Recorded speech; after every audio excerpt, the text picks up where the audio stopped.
Assalamu alaikum. What's going on, guys? I hope you're all doing well. As you can see by the title of this video, this is going to be the story of how I came to Islam, or my journey to Islam. I'm going to call it part one because converting to Islam, it's a lifestyle change. So there's lots of different aspects to it. I don't want this video to be too long, so I'll just talk about how I came to learn about Islam and how I came about converting. So basically, I'll tell you a bit about my history. So I was born into a Christian family, and I went to a Christian school all the way from junior kindergarten all the way until grade 12. And you know, we were pretty devout Christians. We went to church every Sunday.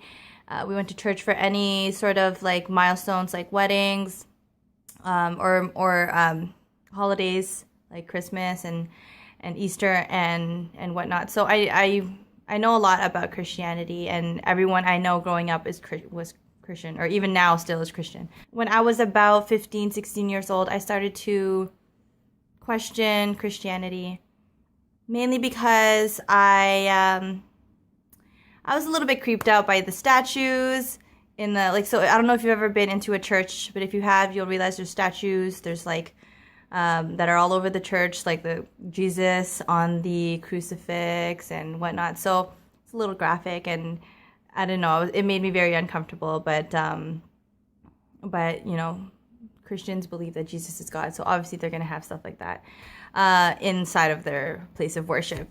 So that was, you know, I had questions about that, and I liked a lot of things about Christianity. You know, I liked the Ten Commandments, and you know, how you're supposed to be a good person and whatnot. Like all that stuff was good, but it didn't feel complete to me.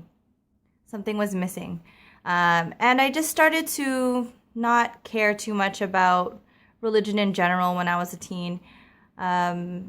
Mainly because lots of things happened in my life where I started to question God's existence, or not God's existence, but like why certain things happen, and I didn't really see why, you know, why people get cancer, or why people die very young and whatnot.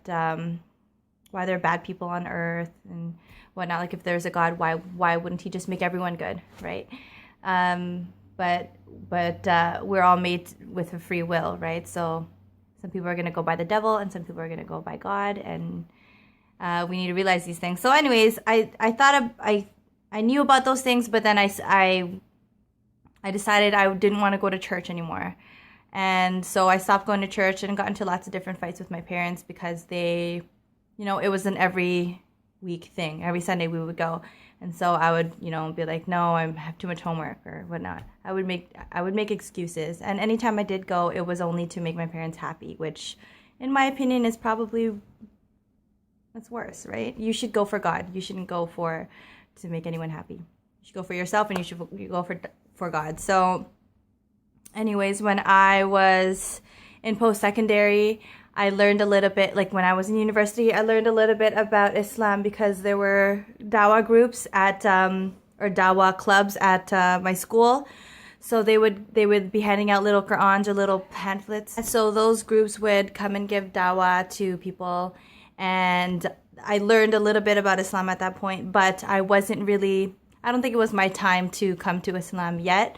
I was just too consumed in that post-secondary life where you're partying, you know, you're spending late nights, like studying and whatnot, and you're just always busy because you're trying to do good in school, and maybe you're working or whatnot. So for me, that was the case. I was just always busy, and I didn't want to make time for it, and it wasn't like at the top of my list of things on my mind. I literally I didn't care much for it, sadly. But yeah, I remember I would get asked a couple of questions from like my friends in general. We would just talk about, you know, is there a God? You know, is there something up there that created all of this? What's the reason of life and whatnot? So I would have those type of deep conversations pretty often with some of my friends, and it would get me thinking about life and about like why we were created and what happens afterwards and whatnot. One thing I know for sure, even though I started to lose my faith in Christianity, one thing I knew for sure, and that was always ongoing my entire life, was that I knew that there was a God. I knew that there was something almighty, something really, really, like, we can't grasp. It's so amazing, and it created all of us, earth, animals, plants, everything, because everything is just is made perfectly and made like no human could ever create something like how God creates something. I always knew that. I always knew that there was a God. I always believed that there was just one God. So I learned a little bit about Islam, a little bit more about Islam when I met my husband. So I met my husband about 5 years ago, and I converted about 2 years ago. So when we met, we worked together and we were friends, and he didn't talk about it a lot, but when he did mention it, I could tell that he was very passionate about it. I can tell that it was that when he would refer to the Quran or to Hadith, that what I was actually hearing when I would take in what he was saying, I was amazed. I was kind of like, wow, that's actually written in the Quran. Or when he would talk to me about how Christians believe that Jesus is God, but in the Quran it says that he's not, he's just a prophet. So I was like, okay, so you guys believe in Jesus too? And he's like, yeah. He's like, we have to believe in Jesus to be Muslim. And I'm like, oh, cool, okay. And so he told me about, like, Noah and whatnot, and I'm like, okay, that's pretty cool. We have Noah too. And so I was kind of like, okay, this is pretty interesting. And so after a while, me and him got married. We had a child, and when I was pregnant, he told me, our child has to be Muslim. So I can marry someone who's not Muslim, but like someone who's Christian. Like, I can marry you, you're Christian, but our child has to be Muslim. And I was like, okay, cool, no problem. I have no problem with that, because I didn't really practice Christianity anyway, so I was like, okay, whatever.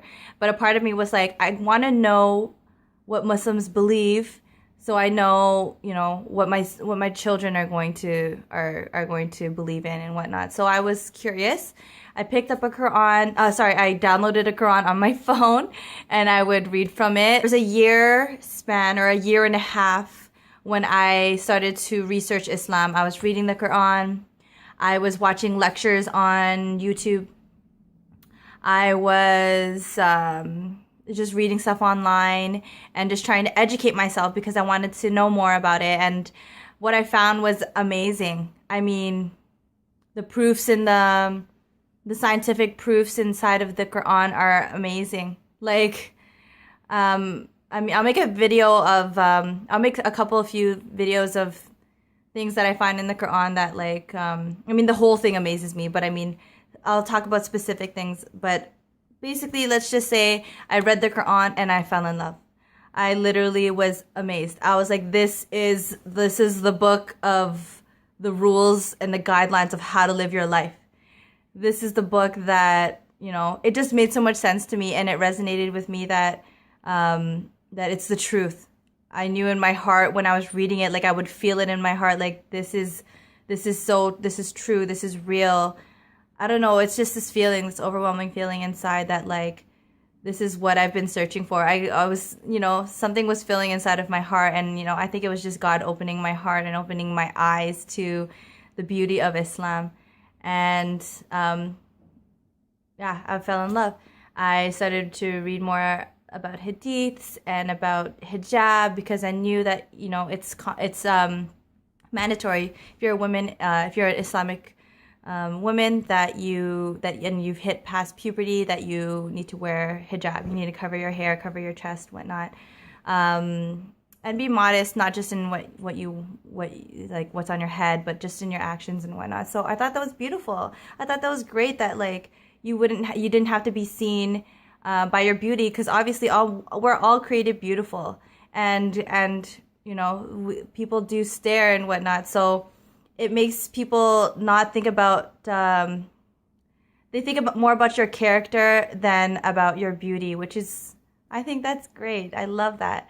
And so, yeah, I mean, I fell in love with the idea of hijab and whatnot. So I'll post about my hijab story on another video. But yeah, so a year and a half later, I went to my husband's family came to visit during the Christmas break. So I live in Canada, so lots of people are off work during this time. So his family from the States came and visited. And during the time they were here, I mean, they were the only Muslims that I knew, just his family. Everyone else I know is Christian. So I got to see a lot of what Muslims are like in life by living with him. You know, they'd be praying. They were so like, oh my goodness, alhamdulillah, mashallah, they're so nice. They're so nice to me. Even though I wasn't Muslim, they were so nice to me. I would ask questions and they'd answer my questions if they knew. If they didn't know the answers, they would search for it, and like we'd look into it together, and it was awesome. Like, they're so supportive. Alhamdulillah, I'm so happy that like his family was so nice to me and like took me in like their own daughter. It was really great. So I thank them a lot for that.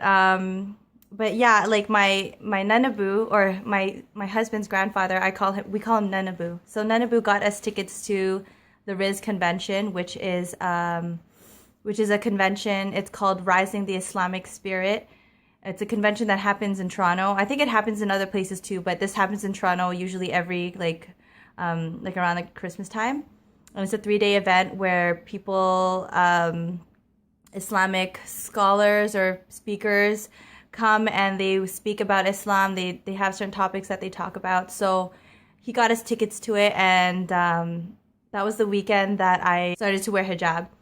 And this was before I even converted, just because I kind of wanted to feel what it was like, and like it was pretty cool. I'll talk about that in my other video. I'm sorry I keep bringing it up, but I'll talk about that in my other video. At the end of the day, I learned so much at that Riz convention. My heart and eyes opened up. I cried so much at that convention because, you know, it felt like home. It felt like I was finally coming home.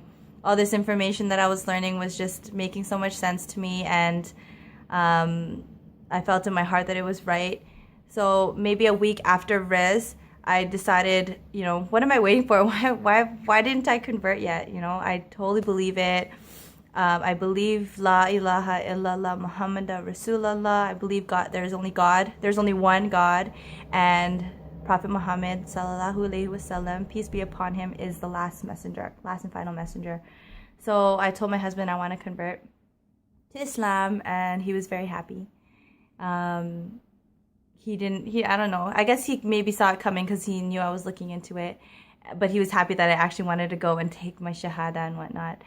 So he came on that Friday. He came, his aunt came, Nanabu came to witness, and it was cool. I went to the masjid and told them I wanted to convert. They asked me a couple of questions about Islam, which I didn't really expect, but they are asking me like, just do I know the 5 pillars of Islam, and asked me questions just to make sure I knew what I was getting myself into. I knew about Islam, and that it was something that I wanted to do. So I thought it was pretty cool. So they asked me questions and I answered them, and he said, okay, so you have to repeat after me. And then I said the Shahada in Arabic, and then I said it in English, and I felt like a new person. And he literally was like, so pretty much all your sins are forgiven. Anything that you've done in the past is forgiven, and you're kind of like a baby. You start a new slate, and I thought that was cool. I can start everything anew and whatnot. So it was exciting. They gave me a Janmas, like a prayer mat. They gave me a Quran. So it was the first Quran that I had a paperback of, because I was reading, as I said, I was just reading from an app on my phone. So I never actually had a book, even though I lived with Muslims. I never, like, all the Qurans that they have are just all Arabic. There's nothing with English in it. So I was like, that's why I downloaded it. But that was the first Quran that I had that had the Arabic writing on one side, and then right beside it was the English transliteration, so I can kind of look at it. But yeah, it was cool. They gave me some books about Hadith and a couple of other books, so it was really nice of them. And yeah, I was really happy and I felt at home. And that was the day. It was January 3rd, 2014. Yes, because it's 2016 now. Yeah, so yeah, that was the day that I took my Shahada, and that was 2 years ago. As I said, I'm learning so much every day. I try my best to keep on learning. But yeah, that's how I came to Islam. Tune in, subscribe to me because I'm going to make a couple more videos in relation to converting, like lifestyle changes, things that I found in the Quran that I loved, you know, people that I listened to, lectures that I watched and whatnot. I'll make a couple different videos in regards to it because when it comes to converting to Islam, there's so many things to learn, and it's just like, it's almost like overwhelming, but like, inshallah, we'll all get there. I have so much to learn still. I just recently learned how to pray, and like memorize what I'm saying when I'm praying, and now I have to kind of understand what I'm saying because I can say it in Arabic, but I don't know fully what I'm saying in English if I'm going to translate it. There's lots of information that you need to learn, and let's just continue learning. Let's read some more books and understand things. So if you're a new convert, comment below and let me know if you have any questions or if there's anything that we can learn off each other, or you can email me or whatnot. That'd be cool. I'd love that. Okay, thanks for watching, and I'll catch you guys on my next video. Bye.